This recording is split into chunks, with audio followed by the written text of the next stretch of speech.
la croyance est donc déplacée, le débat laïque ou le combat laïque, vers la séparation de l'État, de la croyance dans le marché du travail et de la croyance dans le marché des capitaux. Il y a vraiment là deux croyances qui fonctionnent totalement sur le mode religieux, y compris dans un rituel religieux, et qui ne sont pas séparés de l'État, c'est le moins qu'on puisse dire.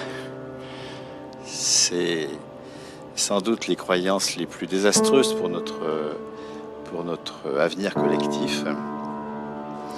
Et curieusement, le combat laïque ne porte pas du tout sur elle.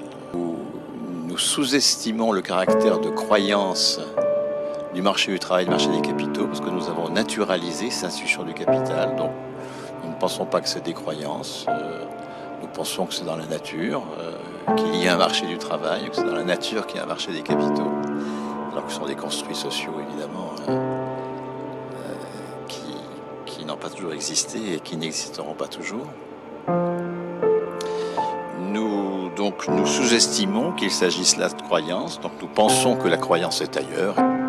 Marché du travail, nous avons naturalisé le marché du travail. La croyance, c'est le fait de considérer comme naturel un construit social. Nous y sommes éduqués dès l'enfance. Dès l'enfance, on nous éduque à satisfaire aux exigences du marché du travail.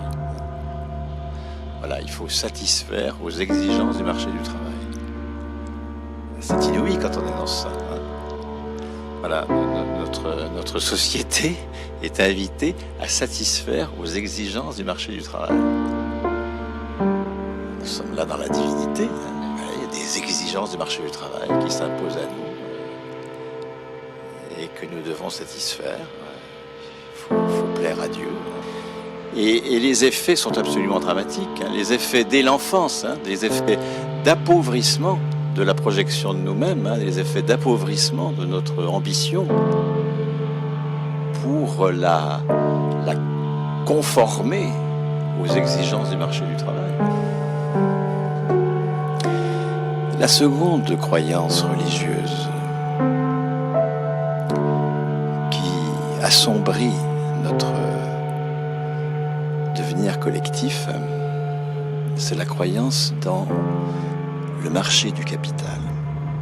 Encore, le marché du capital est une institution qui n'existe que dans le capitalisme.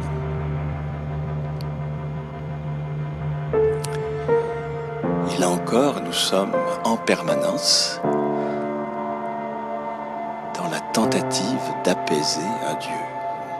Les marchés, on ne les qualifie même pas, les marchés avec un grand M, les marchés. Les marchés sont inquiets, Et malgré les sacrifices que le G20 a décidé, il ne s'apaise pas. Depuis le temple, ça n'est jamais depuis le studio, c'est toujours depuis la bourse que le journaliste nous donne les nouvelles de la divinité.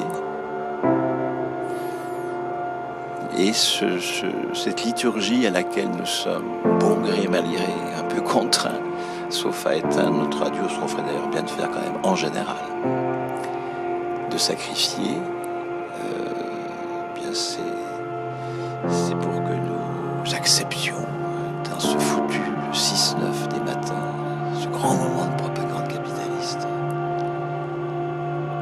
le sermon du curé, les économistes qui viennent nous dire, un curé d'avant le concile bien sûr, qui vient nous dire si vous n'êtes pas sage, mais vous irez en enfer.